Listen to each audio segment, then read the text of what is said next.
इंसार live में आपके साथ में मैं हूं अनामिक और इस वक्त मैं खड़ी हूं आरजेडी कार्यालय में। जी हां, पटना के आरजेडी कार्यालय में आज काफ़ी ज़्यादा गहमा गहमी रही क्योंकि यहां पर भी प्रेस कॉन्फ्रेंस किया गया और मुद्दा रहा वही अग्निपथ स्कीम, जिसको लेकर के पूरा भारत जो है भड़क गया। हालांकि इसकी आग बिहार में सबसे ज़्यादा दिखाई दे रही है, लेकिन आज जिस तरीके से प्रेस कॉन्फ्रेंस करके जगदानंद सिंह ने कहा, आरजेडी के प्रदेश अध्यक्ष जगदानंद सिंह ने कहा कि सरकार से बड़ी गलती हो गई है, भारत सरकार ने बड़ी गलती कर दी है और नौजवानों के भविष्य के साथ में खिलवाड़ किया जा रहा है। इसके साथ साथ उन्होंने ये भी कहा कि जो कानून जैसा था इसको पहले जैसा ही रहने देना चाहिए, क्योंकि इससे कहीं ना कहीं खेत खलिहान जो है वो अब बेचैन हो जाएंगे। क्योंकि खेत खलिहान में जो मजदूर काम कर रहे हैं उनके बच्चे जो होते हैं वो बहुत ज़्यादा पैसे दे करके पढ़ाई नहीं कर सकते, कम पैसे में वो लोग सेना की तैयारी करते हैं और वहाँ से वो आगे बढ़ते हैं। लेकिन अब जो है वो खेत खलिहान बेचैन हो जाएगा। 18 तारीख को जिस तरीके से लेफ्ट की तरफ से बंद की घोषणा की गई है, बिहार बंद की घोषणा की गई है, आरजेडी की तरफ से भी इसको लेकर के पूरा का पूरा समर्थन किया गया है। कल बड़ा दिन है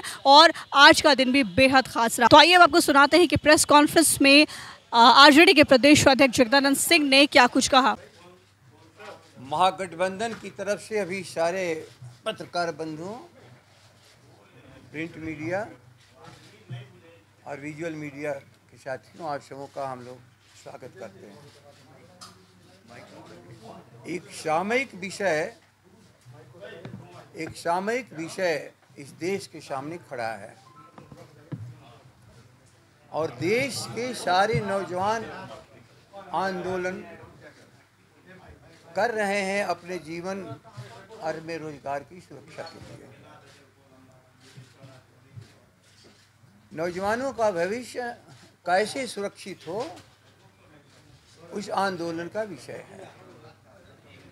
देश की सुरक्षा कैसे हो और राष्ट्र स्थिर राष्ट्र बने, सीमाओं की कैसे रक्षा हो, खेत और खलिहान में काम करने वाले किसान और मजदूर और गांव में रहने वाले व्यापारी, उनके बच्चे ही शहादत देते हैं सीमाओं पर और उनके मन में ये शंका है कि हमारे भविष्य के साथ खिलवाड़ हो रहा है। और फौज के लोगों के भी मन में ये शंका है कि इस राष्ट्र की जो आर्म फोर्सेस है, जो देश की रक्षा करती है, उसके चरित्र को डाइल्यूट किया जा रहा है। ऐसे समय में नौजवान अपने भविष्य की लड़ाई और देश और राष्ट्र की रक्षा की लड़ाई लड़ रहे हैं। हम सभी लोग जो यहाँ बैठे हैं, इस राष्ट्र के बारे में हम लोग चिंतित रहने वाले हैं। और राष्ट्र का मतलब भूगोल भी होता है और राष्ट्र का मतलब वहाँ की आबादी भी होती है। वर्तमान है निश्चित रूप से, लेकिन भविष्य तो उन्हीं नौजवानों के हाथों में है। और ये विषय क्यों उठा? एक भारत की सरकार ने गलती कर डाली। 4 साल की नौकरी जिन्होंने अपने भविष्य को बचाने के लिए, सुधारने के लिए लगातार परिश्रम करके फौजी बनने लायक अपने को बनाए हैं, उस समय उनके भविष्य के साथ खिलवाड़ किया गया है।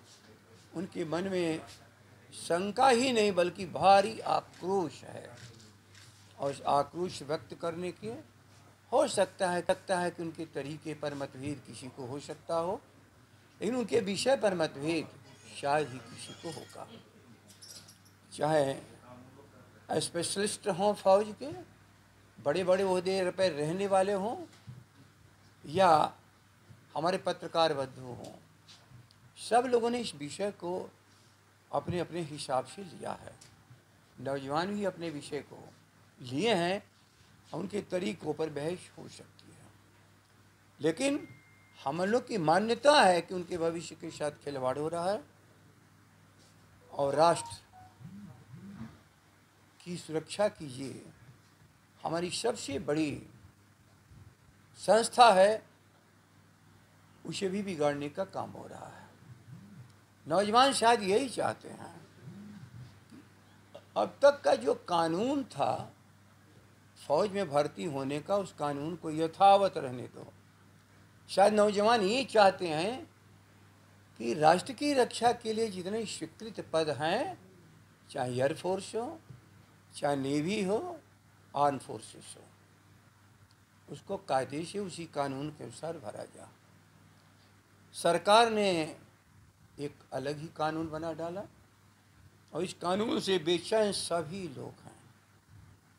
बेचैनी का इजहार करने का तरीका हो सकता है सबों का अलग अलग हो, लेकिन बेचैन पूरा देश है और इस देश से बेचैनी को उबारने का एक ही तरीका है कि कानून की वापसी। हम सबों ने पूरे विचारोपरांत इस कानून की वापसी की मांग करते हैं भारत की सरकार से, और नौजवानों के भविष्य की सुरक्षा हम चाहते हैं। वो गांव के बच्चे हैं, खेत में खलिहान में काम करने वाले किसान और मजदूर के बच्चे हैं। संयोग से इस देश में बड़ी पढ़ाई पढ़ने के लायक उन बच्चों के लिए शायद अब संस्थाएं रहने चुकी हैं। केवल छोटी पढ़ाई हाई स्कूल इंटरमीडिएट तक बच्चे हमारे पढ़ते हैं और फिर अपने शरीर को इस लायक बनाते हैं कि हम अपने परिवार की परवरिश और राष्ट्र की रक्षा के लिए हम फौज में भर्ती हों, एयरफोर्स में भर्ती हों, नेवी में भर्ती हों। सबों के सामने बिल्कुल स्पष्ट है कि यह कोई आसान काम नहीं है, लेकिन एक नौजवानों के भीतर जो रहता है जज्बा हम राष्ट्र की सेवा के, उस जज्बे के लिए वो तैयारी करते हों। संयोग से, दुर्भाग्य से पैसे के बल पर जो बड़े बड़े पढ़ाई को कर रहे हैं, नौकरियों को पा रहे हैं, हमारे गांव के बच्चे इस काम को नहीं कर पा रहे हैं। वो उनके पास वो धन नहीं है और सरकार उनकी गरीबी, उनकी व्यवस्था का माखौल उड़ा करके रख दिया। इसलिए हम हर तरह से उनके साथ सहयोग के लिए तैयार हैं, क्योंकि हमारे वो बच्चे हैं। ये राष्ट्र हमारा है। आज़ादी की लड़ाई से लेकर आज तक कौन शहादत देता है? बर्फ़ में गलता हुआ इंसान, समुद्र में जहाज़ के डूबने पर डूबता हुआ इंसान और जहाज़ के साथ चलता हुआ इंसान, कौन है वो? तो ये हमारे फौजी हैं। और इसके लिए ये की बताया जाता है कि राष्ट्र धर्म है कि राष्ट्र की सेवा करना, लेकिन राष्ट्र को बिगाड़ने वाली हुकूमत ऐसे कानून लेकर के आई है कि सबके मन में ये शंका स्वाभाविक है। और एक ही चीज़ है, आज के दिन हम सबों ने विचारोपरांत तय किया है कि देश को यदि बचाना है, राष्ट्र को बचाना है, उसकी सीमाओं की रक्षा करना है, खेत खलिहानों को बेचैन नहीं होने देना है, तो सरकार तत्काल इस कानून को वापस ले ले, तत्काल कानून को वापस ले ले। इन्हीं शब्दों को आप सबों के सामने याद रख लीजिए। ये आंदोलन अब केवल कह देने से सरकार को नहीं होगा कि भ्रमित लोगों का आंदोलन है। नहीं, ये आंदोलन वास्तविक स्वरूप ले चुका है। छात्र युवाओं के द्वारा चलाए जा रहे आंदोलनों का महागठबंधन हर तरह से नैतिक समर्थन करने के लिए आज हम लोगों ने तय किया है। जो भी वो संघर्ष का रास्ता अपनाएंगे, हम उस संघर्ष के रास्ते पर हम उन सबों के साथ हैं। केवल इस बात का जरूर उनसे हम अपील करेंगे कि अपने आंदोलन को इस स्वरूप में न रखें कि कहीं राष्ट्र को कोई क्षति हो जाए, राष्ट्र को क्षति हो जाए, क्योंकि राष्ट्र को बचाने वाले लोग, याद रख लीजिए, हम सभी लोग इस राष्ट्र को बचाते हुए अपने अधिकार की रक्षा के लिए उनके संघर्ष के साथ हैं। महागठबंधन कोई बड़ा आंदोलन करने के लिए और तैयार कर रहा है? जहाँ तक हम लोग को जानकारी मिली है, ये हमारे नौजवान 18 तारीख को बंदी की घोषणा किए हैं हम उसका भी समर्थन करते हैं। महागठबंधन की तरफ से 18 तारीख को जो बंदी की घोषणा हुई है, हम सब उसका समर्थन करते हैं। लेकिन भाजपा कह रही है कि आप लोग इस बिल को ठीक से पढ़ें, जो कानून आया है इसको ठीक से पढ़ें, उसके बाद इसका विरोध करें। एक कानून तो लाए थे, पूरा देश ने ठीक से पढ़ करके आंदोलन पर गया और उनको मालूम हुआ कि उनसे भूल और गलती हुई है, उनको वापस लेना पड़ा। लेकिन भूलिए मत, ये नौजवानों का आंदोलन है, ये भी पढ़े लिखे हैं, अभिभावक भी पढ़े लिखे हैं, हम लोग भी थोड़ा पढ़े लिखे हैं। हम लोग सबको मानते हैं कि राष्ट्र के साथ इन्होंने जो जुर्म करने का प्रयास किया है, उससे यदि राष्ट्र नहीं बचा तो फिर बहुत भयानक हादसा इस राष्ट्र का हो जाएगा। इसलिए यह कानून अपने आप में केवल भ्रमित करने वाला नहीं, इस राष्ट्र को नुकसान करने वाला है। कहा जा रहा है कि अब पैरामिलिट्री फोर्सेज में उनको जो बहाली होगी बाद में 4 साल के बाद, उनको प्राथमिकता दी जाएगी। अभी ऐसा कहा जा रहा है।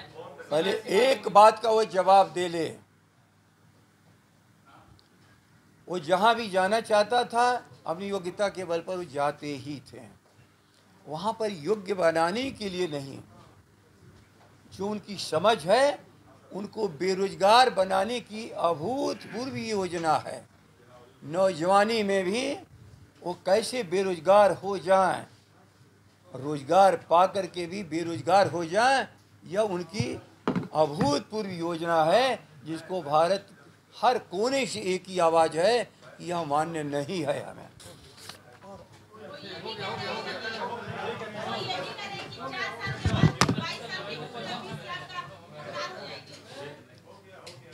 जो हमारे आर्म फोर्सेस के लोग कह रहे हैं कि 6 साल में तो लड़ने लायक बनता है, 6 साल में लड़ने लायक बनता है, राष्ट्र की सीमाओं पर वह बचाने लायक होता है, और यह तो 4 साल में ही आप उसको बेरोजगार कर रहे हो, तो आखिर किनके द्वारा रक्षा कराओगे इस राष्ट्र की? यह सरकार समझ रही है कि हम पीठ दिखा करके भाग करके हम सरकार चलाएंगे, राष्ट्र बचाने से हमको मतलब नहीं। ये नौजवान